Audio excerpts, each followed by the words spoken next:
Let the sun shine. Let the sun shine. Let the sun shine. Let the sun shine. Let the sun shine. Let the sun shine. Hey, hey, what's happening? Hey, love. What are you doing? Did you enjoy your vacay? I did. Oh my God, I needed it so bad. You look more refreshed. I am. I'm totally refreshed. Totally.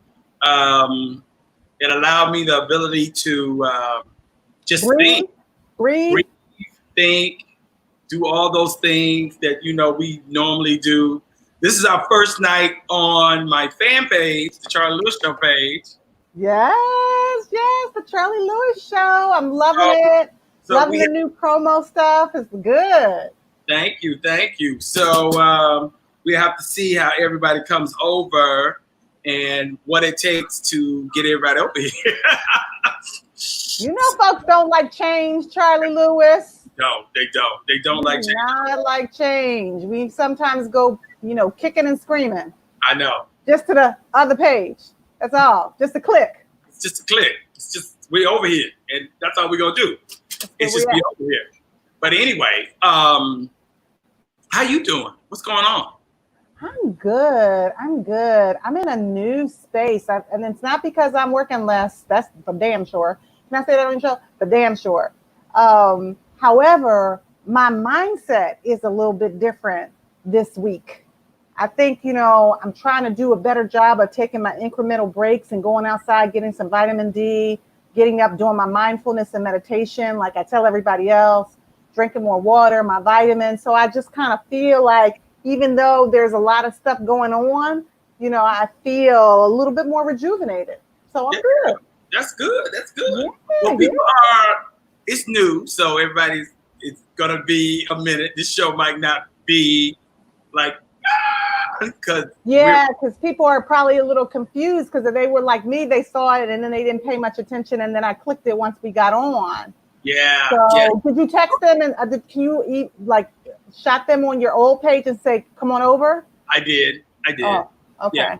So Gloria's watching. What's up, Gloria? How are you? Hey, Gloria. She's gonna be there. Girl, she's in the house. But you know what? It's funny because, like you said, trying to bring people over, doing change and get stuff, getting people out of my Facebook page and getting people back on my page.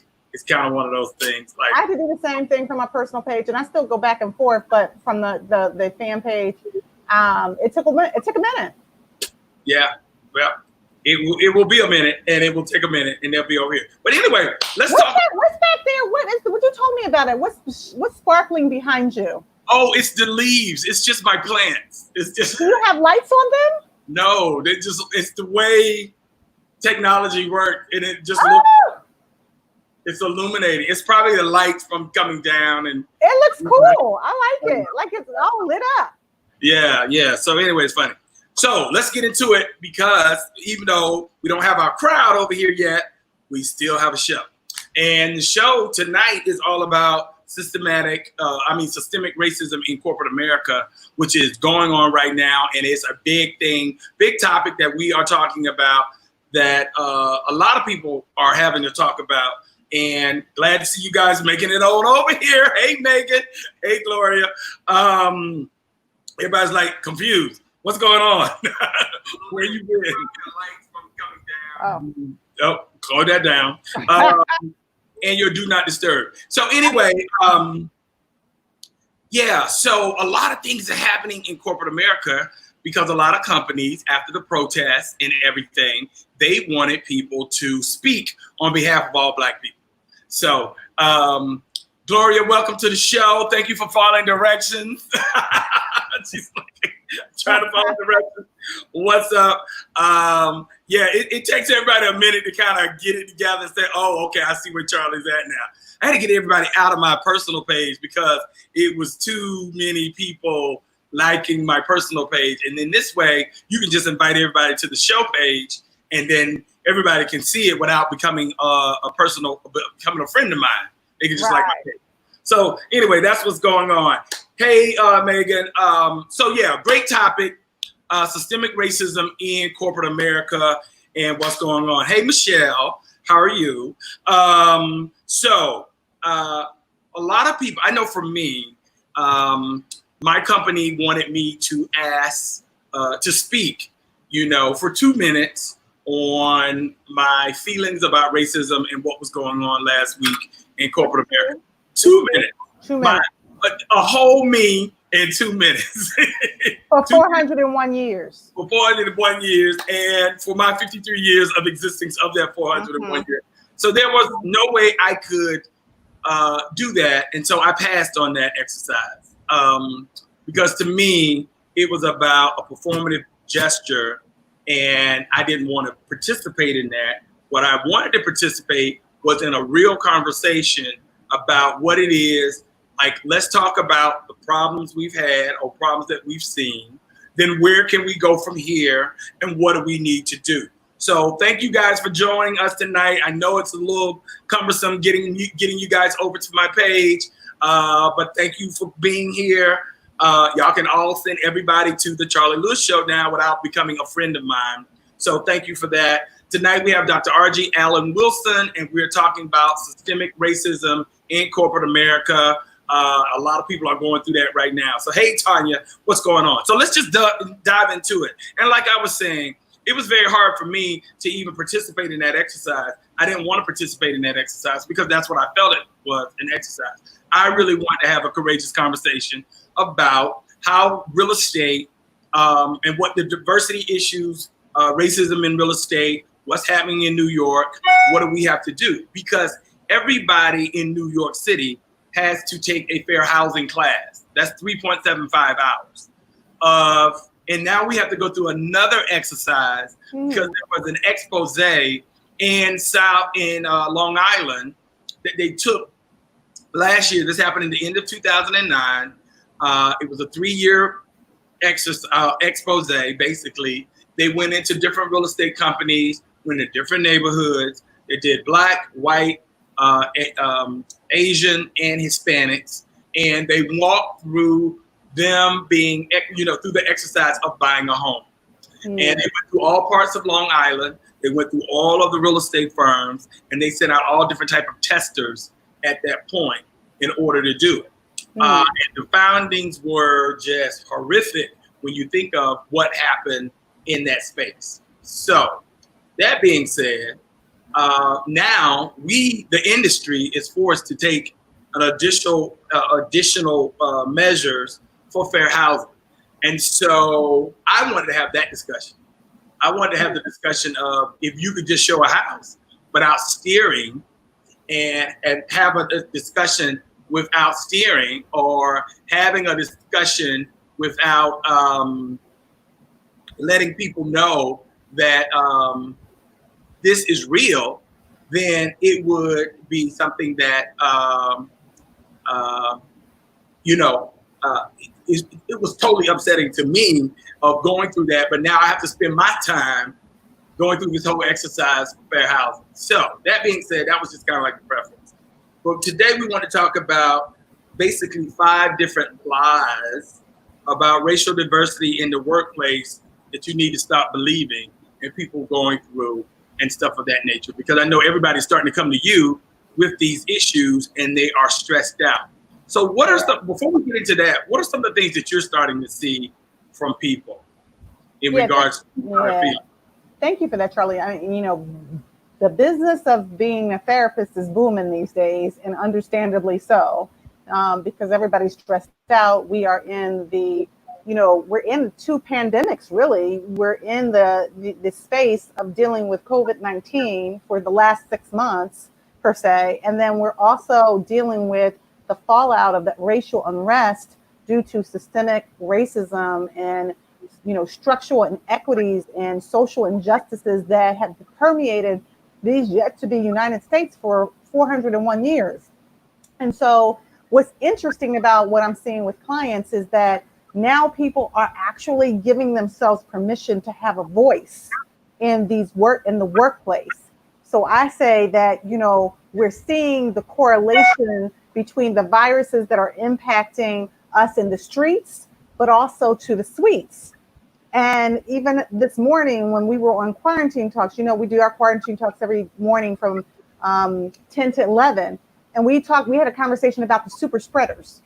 So what I see with clients is that they're now giving themselves the ability to call out what they've been feeling and seeing for years with regards to the super spreaders. And think about that. Super spreaders with COVID-19, Charlie, are those who are asymptomatic. They don't really even know that they have it, yet they're able to spread it to anyone and everyone, and it has no discriminatory target on it, right? It's just coming for anybody. The super spreader for the racist white person in the workplace, which we used to call Becky, now they're called Karens. We see Beckys and Karens in lots of spaces, right? And in the workplace, it looks like those who are dealing with their own white fragility or white allergies. So they're fearful, many white people, of being called a racist, right? Or they're trying to do the reverse racism thing and say, well, you're being the racist because, quite frankly, you really didn't deserve to be here. And I'm even asking people to sort of think back to the flashbacks, the times that we shoved under the rug or the carpet and really didn't allow ourselves to feel it. Because you all know I say, in order to heal, you have to feel. But you cannot heal what you do not reveal. So think about the flashbacks of the times where we, as Black and brown people, had to deal with the insidious racist remarks, the microaggressions, the fact that microaggressions, even the name of it, is racist in and of itself, because I don't know any microaggression that wasn't macro, right? From you're getting put on a performance improvement plan simply because you don't want to tolerate being micromanaged while you're doing stellar work, performing and outperforming perhaps your average white brother and sister in the workplace, and yet they're not being micromanaged, nor are they being put on pips. So people are now giving themselves permission to speak up. Here's the scary part, though. For a lot of my clients, they've been experiencing radio silence. So yeah, we've heard, the labels being changed on Aunt Jemima, the face, or Uncle Ben. We heard that they took the Confederate flag down because Bubba said so, right? And NASCAR. We are hearing these things and they're taking statues down. But in the larger swath of corporate America, there is crickets, radio silence. I have even had clients say that they were on a conference call, maybe the Monday after all the riots and protesting started, and many of Black and brown people were feeling a sense of pride, simultaneously feeling a sense of fear, because many of their young people were out there on the front lines, putting their lives on the line and possibly get tear gassed or assaulted. So they're fearful, and yet they get in a Zoom call and they might have their white, this happened to a client of mine, having their white boss, their chair or CEO say, hey, how's everybody doing? Did everybody have a good weekend? And then the white people chime in and say, oh yeah, I got my sunbathing in and I had a great time. And no conversation about the trauma that these yet to be United States are experiencing, where we're now mobilizing and organizing and strategizing to eradicate and dismantle the insidiousness of systemic racism. So that's what people are dealing with. And they're having to have a reckoning of maybe even their own ways in which their silence has been complicit in them being mistreated. Because we teach people how to treat us, and we haven't felt like we had the permission to speak up, because when we've arrived to those higher levels where we were the only one, I think that there's been a lot of fear that we would lose our leverage if we spoke up. Black women felt like we were going to be called the angry Black woman. What Black men felt like white people were going to be threatened and they would be demoted. And so what happened is then we had to deal with our own guilt, and we're still dealing with it, because now for many of us, we're the only one. We didn't kick the door wide open for everyone else that was qualified to come through like we were supposed to. So we're now there in isolation dealing with all of this trauma, and it's difficult. Right. No, that is really good information, and I feel I've been hearing all of that, and then getting it from different sides. David Kinney, which was my old boss at Digitas. Okay. He is the CEO and the chief diversity officer, which is a unique place. So how does he do both? Really? How do you do that? Because how can you be objective for the D&I if you're the CEO? That doesn't.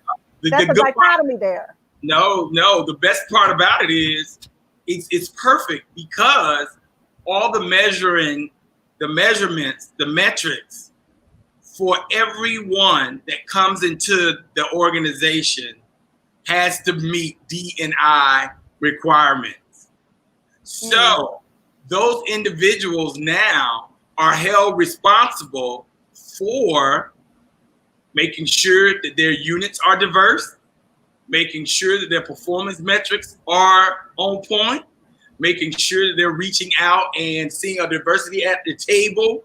So what he has done, he has inserted himself as a CEO in a space which you normally give someone,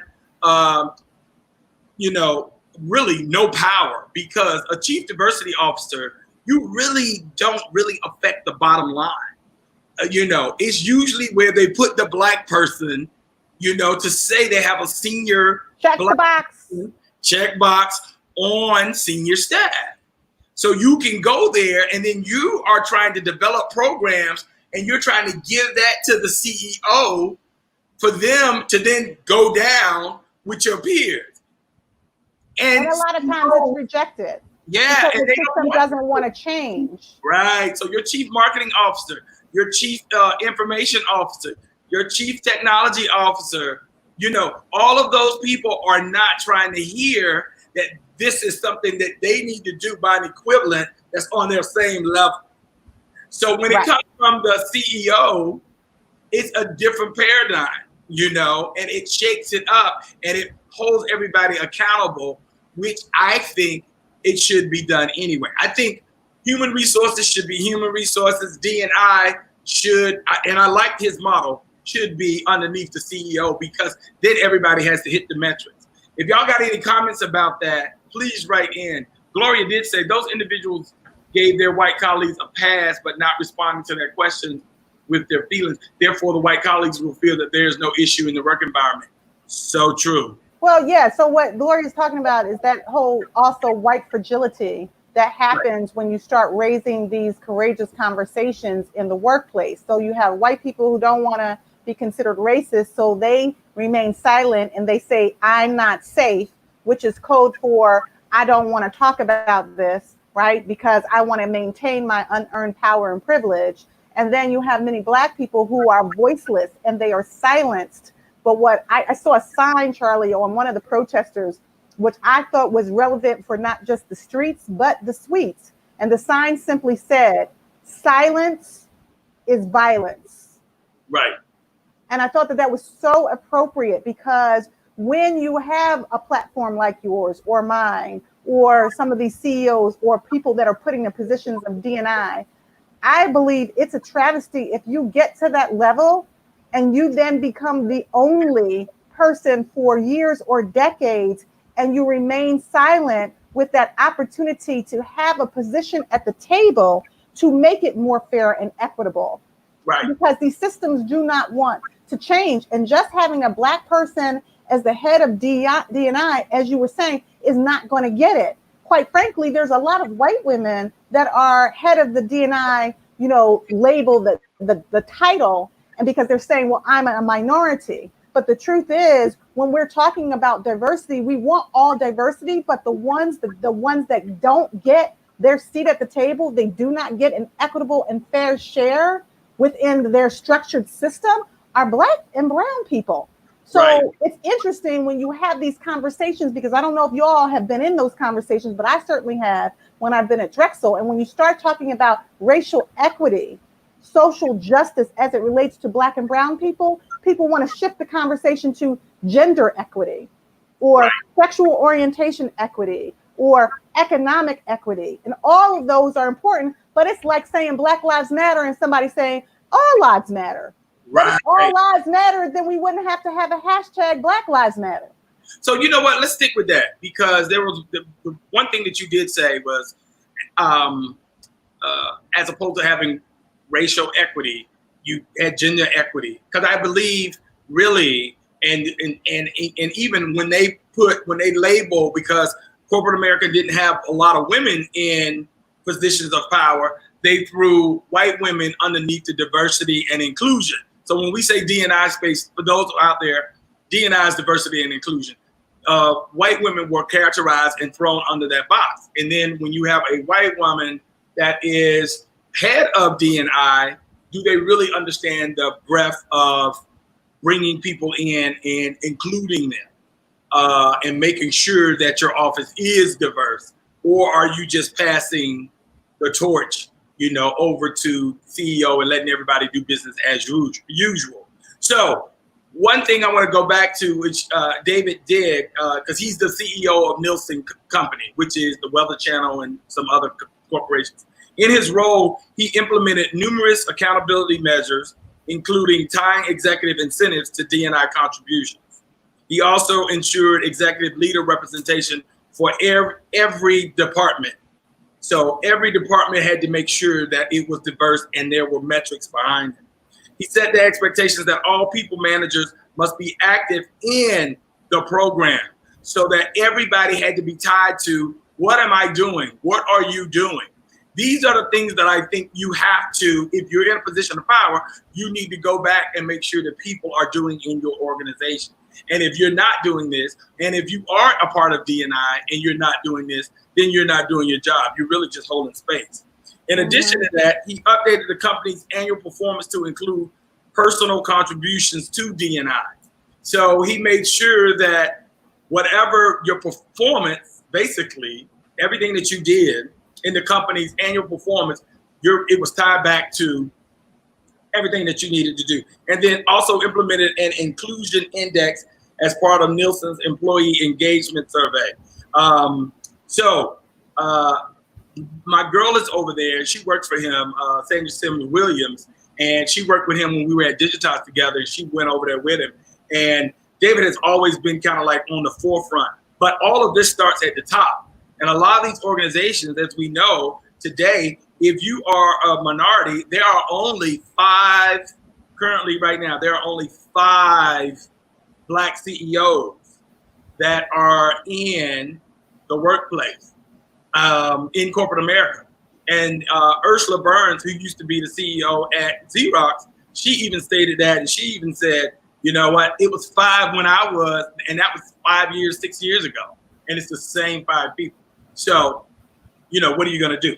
So that's structural change, Charlie. It's really dismantling, because sometimes, and that's good what they're doing, but there are also so many other organizations that are giving a blurb and hoping that we will not continue to press the envelope, because we'll be so fearful that we'll lose our job or our titles or our positions that we won't keep pressing. And they think that it will go away. And right. I'm hoping that we will lock arms, Black, brown, white, Asian, Latina, polka dot, indigenous, all of us lock arms for the deconstruction, the reformation, restoration, and transformation of all of these systems that have been devised specifically to keep those of us who are Black and brown out, and to keep white people in and elevated with unearned power and privilege. That is the system in every area of our lives, and that has to be dismantled. And it's very insidious, because even when the higher ups will begin to make those systemic changes, people won't embrace it. So then you see down a little bit further, just like voting. You vote for the person at the top, but it's about the down ballot. So right.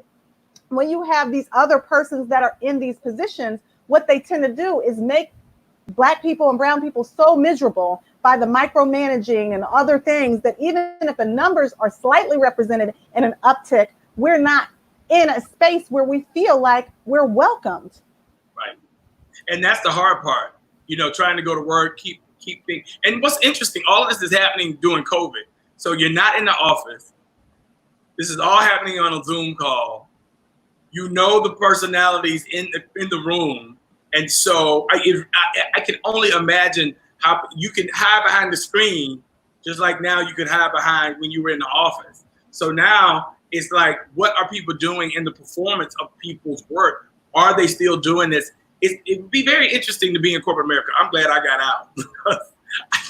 Well, there's not a freedom of speech, right? We're supposed to be in this yet to be United States, but there's not a freedom of speech when you're in these corporate spaces, because there's a level of what people call ownership, that these spaces feel like they own you. So they censor what you say. There's, you know, what you say, which these does need to be appropriate in these social media spaces, but now they're monitoring some of that as well. And so people don't feel, again, safe to have these courageous conversations that really are going to move the needle. Right. And also, too, I think when you have that, so when you have that type of environment, you are really, really understanding. It becomes exhausting. It becomes a lot of wear and tear on you. And I know those are the things that you're seeing with people right now, because it's not just here being able to say, you know, I'm going to work, I'm trying to do my best job, but at the same point in time, all eyes on me. You know, I'm the only one in the department. You know, you're going in, you know, you got to do the job 3 times as fast, you know, better than your counterpart. Perform higher. Yes. Higher performance, just to have the seat at the table. And then, you know, being looked at as the spokesperson for all Black and brown people, like we're all this, that we're a monolith. Right. That can be exhausting as well. In addition to what, you know, we now see as white guilt, where people are now coming to Black people and saying, I'm so sorry, I feel really bad, can you help me? And what I'm saying to white people, our white brothers and sisters, is we need you, just like we needed the abolitionists and during slavery, we needed white people during the civil rights. We need you to tell the truth. We need you to acknowledge what it has been. We are 2 sides of the same coin. So if our ancestors were a part of slavery because they were slaves, your ancestors were a part of slavery because they were slave masters. And if we can get to the table with that truth, then we can move the needle with regards to saying, okay, let's not deal with guilt. Do your work, understand what really has happened, and then give up some of that power so that we can share equity. Because Black people don't want revenge. We want equity. We want equality. There's a big difference. Right. No, it's true. And those are the famous words of Baldwin, you know, I mean, Langston Hughes, you know, we don't want revenge, you know, we want equality. The other thing with that, and you touched something that was really, really, really key. And I always think back to my days in corporate America of when you're in that environment and you're trying to do your best and people are tracking you, your every move, you know, over and over and over repeatedly, it's just so deflating, you know. So the micromanagement you're talking about. Right. So how do we get past? How do we, you know, have this courageous conversation? One of the things that I've always tried to do in this position is to say, hey, I'm not there to educate you. You know, it's just like you stated to me, or Lucinda stated to me. She said, look, I want white people to do the same thing that they do when it's time to go to a restaurant, and they will look and read 3,000 Yelp reviews. That was so perfect for me. Love it. Lucinda. You know, if you would read 3,000 Yelp reviews, you do your work. You do your research. Do your work. And so the thing is, Robin DiAngelo, for anybody who's out there and don't know her by now, you should. She wrote the book, White Fragility. And she's very good when it comes down to breaking it down and saying things like what you just said, white guilt, all of that. That's not something that you should be afraid of. It's just a matter of fact of what's happening. You know, you can't help that you were born white and that you're born into a system of white supremacy. It's just what it is. But you have to realize what that is, and you have to do your work and your job to make sure that that is not something that you put on other people, and that you therefore take humanity and just, use it for everything in a bit of, instead of using it for good, you're using it for no good. Exactly. So that anti-racism, that anti-racist movement, Yeah. we need white people. We need people like Robin DiAngelo to talk to white people that we might not be able to reach. And I've heard her speak, and she's very eloquent in saying, she said this in a conference last year that I attended, I'm not calling out the Black people. I'm calling out me and you, the so-called woke white people. That's who I'm calling out, because we've hidden behind the fact that we had a couple Black friends and we thought we were down. We've hidden behind the fact that we go to these workplaces and we've hired a few Black people and they've done a good job for us, so we feel like we're down. We've hidden behind that, yet we stay silent with our racist uncle or our racist grandfather, or whomever that is at the Thanksgiving dinner, and we don't call them out, thinking that if we just stay silent and we play this game, that we can just all get along. Meanwhile, back at the ranch, Black and brown people are dying in the streets and in the suites. And now in the last week or not, if it's not as bad, it's not bad enough to have George Floyd and Ahmaud Arbery and Breonna Taylor and now Rayshard Brooks, we now have Black people hanging from trees. Right. Right. So think about that from a visionary perspective, that we now know that I have said this to my clients. Where do you live?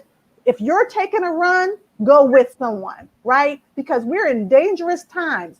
I don't know Black people. I do know that suicide rates are up due to COVID and a lot of stressors that we're experiencing, but rarely have I heard Black people climb up a tree and hang themselves. No, they don't do that. Here you go. Right? So the trauma of that, Charlie, when we're then going into the workplaces and on Zoom, how do we reconcile the imagery of that and our worry and concern and anxiety, and then sit on a Zoom call and act like nothing's wrong? Right. That we're not fearful for our loved ones, for people that mean something to us, because we have value too. Right. As humans, we all have value. That's the conversation that Robin DiAngelo is having with white people. And I feel like there needs to be two conversations. There need to be courageous conversations with white people, and courageous conversations with Black people around this internalized racism that has caused us to be silent for over hundreds of years, and try to eradicate some of that through no fault of our own, but that is what's happening. And then we have to have a camp meeting. Like, we need to have the kumbaya. Let's sit down at a table and be honest with how this has harmed us and our elevation for hundreds of years. Right. And only the companies who are leading in that space are the ones where it's coming from the top down. Because there's nothing that you can do as a mid-level employee, if the directive is not coming from the CEO. And I think a lot of CEOs said, what do we want to do? What can we do? Let's throw money at the problem. We can throw money at the problem. If not throwing money at the problem, then let's just do enough and have a town hall and let people voice their opinion. So then therefore, hopefully, businesses will go back to normal and we can go back as usual, outside of having a real conversation about the structural changes that need to happen within an organization. Because there are layers and layers, and depending on where you work, and depending on what company you work for, like when I graduated from undergrad and I went and worked for Marathon Oil, it was 2,400 employees and there were only 5 Black employees. This was 1989 to 1991. How many total employees were there? 2,400. Oh, wow. And there were only 5. And I remember Renwick was the highest brother that was there, him and this other guy named Al. And they had been at the company for years. But then there was these 3 of us that were new and we had just got there. And it was just mind-boggling to be, can I touch your skin? Can I, How long did it take you to get your hair done? And all of kind of stuff. anything and everything that you do, these microaggressions, these microanalysis, all of those things. It's just analyzing you from a point of. So anyway, that was 2 years, and then I was out. So I was done. It's but very hard though to get out, though, right? Because there is these shackles, that the corporate shackles of the bonuses and the the pension and the regular check, and just even thinking about venturing out into entrepreneurship, it can be daunting. Yet we will still stay in those corporate spaces where we're not treated very well. Right. And I think, that's why I think, to be honest with you, I think it's harder for Black men in corporate America, because you have to position yourself and say to yourself, what are you willing to take? What are you willing to do? And what are you willing not to do, knowing that you're in this and you want something? So it depends on what you want at the end of the day. To me, it's the same thing with Colin Kaepernick. And what I use the analogy is because for me, there were a lot of, I was having discussions with people, and people would say, well, Colin wants to play. Well, yeah, he did want to play, but he wanted to play, and he wanted to make sure that the NFL was doing right for him in order for him to play. And if they he wasn't willing to give up himself. Yeah, and he wasn't willing to, basically it's just a trade-off. I'm gonna just, sell myself out. I have morals, I have character, and this is what I'm about. And I see how you guys are treating my brown brothers and Black brothers out in the street, but then yet you want to use us as workhorses in order to entertain. And I'm not for that if you're not going to be about the business of understanding why brothers are protesting and why I'm protesting. So I think it was very courageous of him to do that, because he didn't lose dollars. But now they're changing their tune. But I'm like, okay, keep going, going. Because just making a statement is not enough. But that's the thing. He didn't care about the dollars. No, him. I'm talking about who's the guy, the head of the NFL that just made the statement. Roger Goodell. Yeah. But now he wants to change it. Yeah. But Colin was like, look, hey, I'm about my business. This is what I'm doing. I'm sticking to my principles, sticking to who I am. And he did. And now you see he came out on the other side of knowing exactly what needed to happen. He was willing to take the L. Yeah. And everybody's not willing to. Yeah. And so I think with corporate America, it's the same thing. You have to be willing to say to yourself, what are you willing to do? What are you willing to give up? And how far are you going to push that needle? And I know for me, my father always said to me, he said, I'm giving you this education, basically go work for yourself, because you're going to face all of what we just talked about. In addition to, you're going to be smarter than most in that space. And so why would you put up with that when you can go make your own money and be your own boss? So I was fortunate enough to have a father figure in my life who understood, and being from the South, and being from Statesboro, Georgia, and growing up in that environment, and knowing that he had his own business and what he needed to do. So that's the root of my foundation. That's shaped you. Yeah. And then after going in corporate America, you realize, and it's just like, it's not for me, because the structure is not. In corporate America, there's always two things. They said, if you're a Black person and you want to get ahead, you have to have a white person that's going to bring you up with them, or you're going to have to jump up, and land. And that's how you make it to the top. Well, you know what you say, and I'm interested in what other people in your audience think about this, like that when you get there, the air is so thin, you're so alone, you're so by yourself, that the anxiety that people are experiencing at that level as Black and brown people, I feel like is daunting. And I will say, I want to just share a quick experience that I had when I was in, not corporate America, but in the academy. I was having a conversation. I'd scheduled a meeting with someone who was in a prominent position, who was a Black male. We had the meeting, and his white secretary,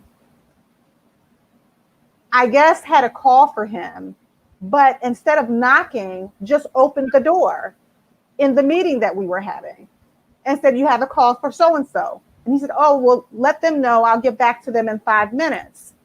And then she said, okay. And then she left and left the door open. So, message one, I run this, but you're my superior, but I can come into your closed door office, open it when you're in there with this Black woman. Message number one, I don't trust you up in there, you two Black people by yourself. Message number two, now I'm going to leave the space and leave it open like it's time for you to go.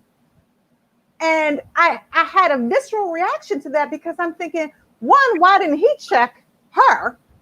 I knew why she did what she did. Right. And how is it that I'm then looking to you for leadership when you don't even have leadership over the people that work under you as a Black man? Right. And so there were things like that that I was always calling people out on, and it became exhausting. So much so to me that I just became angry. And every time I spoke, even if I wasn't with a tone, it was perceived. I was also told that my emails should be a little bit more tempered. That way, that would make me more approachable to the students by my white boss. We've heard those before. The emails, your tone, the nicety, all of those things that are fake, basically, and you're not getting the real you. I think corporate America loses the fact that they don't get real productivity from people based on the fact that everybody is trying to fit into this bucket and be something that they're not. And so I think that's also too why you have a lot of these young kids who go and say, hey, I'm going to do my own thing. And I'm going to in my own environment, and I'm going to create my own entrepreneurship, my own business, my own startup. I'm going to go out there and do that because that environment is too structured and it's not real. It's not something that I feel that I'm learning from, I'm growing from.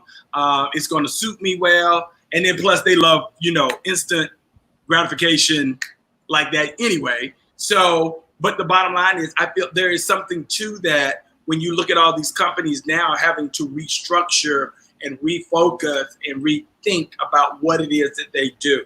So I want to just say in conclusion, because we've been on this and we could talk about this all day. What are some of the things that you are seeing that how can you help the individuals that are witnessing and going through some of the things that we talked about when they do go to work and when they are in that environment and they are confronting with feeling afraid, number one, because that's that fear of not knowing if they can speak out because they might not have anybody at a higher level that they feel as though they can trust.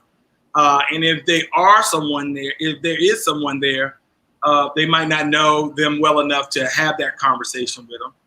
So what is it that they can do? And then what? Mm-hmm. Go ahead. And what? Go ahead. Answer that question first. Okay. So of course I'm going to say, we have to process. We have to take care of ourselves. So putting our oxygen mask on first, taking care of ourselves, being realistic about what this is. If it's a job for us and we may like doing the job, recognize that perhaps the people that we work with are not our friends, right? They're our colleagues. We have to work together so we don't take it too personally. Except the fact that the system is not going to change overnight and that we may have to shift our expectations of what's actually going to happen so that we're not going in there getting disappointed day in and day out. Then looking for places and spaces where we can be our real authentic selves, where we can have white allies and create a safe space for that if we can. Safe space for our white allies is to say, let's both be at the table and acknowledge. So I say 5 things, Charlie. I call it cut us some slack, right? The cut us some slack is asking yourself and perhaps the white people in your workspace, how are we all showing up in this space? Be honest with whatever your implicit biases are, what your prejudices are, what your ways in which you maybe have thought a certain way, discriminatory thoughts. If we can be honest with that, how we show up can shift. And then listen, learn, and then lead. You got to listen. That's the L. You got to listen first. We got to listen to each other because we all bring fears to the table. We're fearful of continuing to be oppressed. White people are fearful of being called racist and losing out on their unearned privilege. We all have some fears. And if we can listen to one another and then begin to learn and have common ground, then we can move the needle in terms of how we lead this next level of tearing down systemic racism. And then acknowledge. The acknowledgement is key, Charlie, because if we don't acknowledge our history, right, then most times there's not going to be the level of trust building because we're going to feel like history will repeat itself if you don't acknowledge the injuries and the infraction and the brutality. Just like any small relationship that we're in, the reason why people have difficulty with forgiveness is they feel like the person doesn't even realize they did anything. So they're going to repeat it and we're going to get re-injured. So that acknowledgement is key. See, commit. If we all commit to being at the table and not leaving because it's too hard, the conversations become too hard, and then we just exit stage left. If we stay in it, we may not realize what beautiful things could happen because of it. When I worked with addiction population, they would say, don't leave before the miracle happens. So the commitment to stick in it and stay in it while we move this needle is the hard part.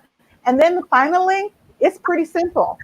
I know we're angry. I know we're rageful. I know we're upset. That has value, but we cannot stay angry and still fight because we're in a fight together. So be kind.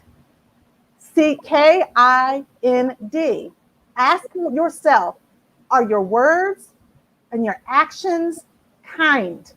Are your words helping to harm or healing the hurt? Because it's usually two sides of the coin.